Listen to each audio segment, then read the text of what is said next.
In recent years, as the competition between China and the United States has intensified, the methods used by the United States have repeatedly broken the bottom line that a great power should have.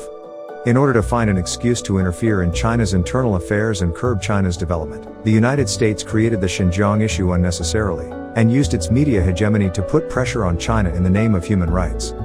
This has been a well-known fact under the Trump administration. The Biden administration began to implement the so-called Uyghur Forced Labor Prevention Law in June 2022, defining products in China's Xinjiang as forced labor products. Recently, during the 77th session of the United Nations General Assembly, the United States, together with its Western allies, submitted a draft to the Human Rights Council, requesting to report the fabricated news of human rights violations in Xinjiang. However, as early as the end of August, the Internet Observation Office of Stanford University in the United States disclosed that the United States uses social media to manipulate public opinion, and uses artificial intelligence-generated photos as avatars, posing as independent news organizations, copying the same content, and creating popular hashtags to trigger topic discussion. And the only purpose of all this is to fabricate lies and slander Xinjiang. There are 3 reasons why the United States is always happy to slander Xinjiang.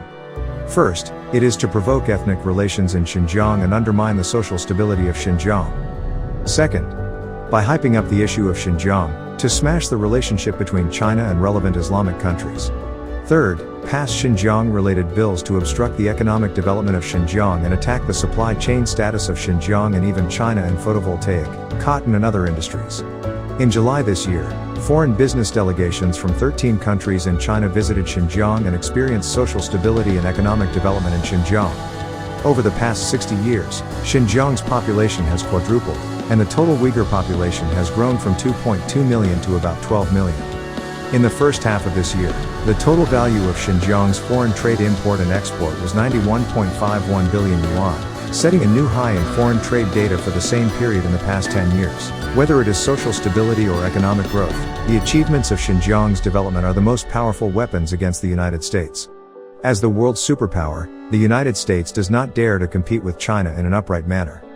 It can only smear and slander China through some shady means in an attempt to contain China's development. Instead of making enemies around the world, it is better to spend some effort to resolve the contradictions within its own country. At this moment, the United States should realize that its opponent has never been China, but the United States itself.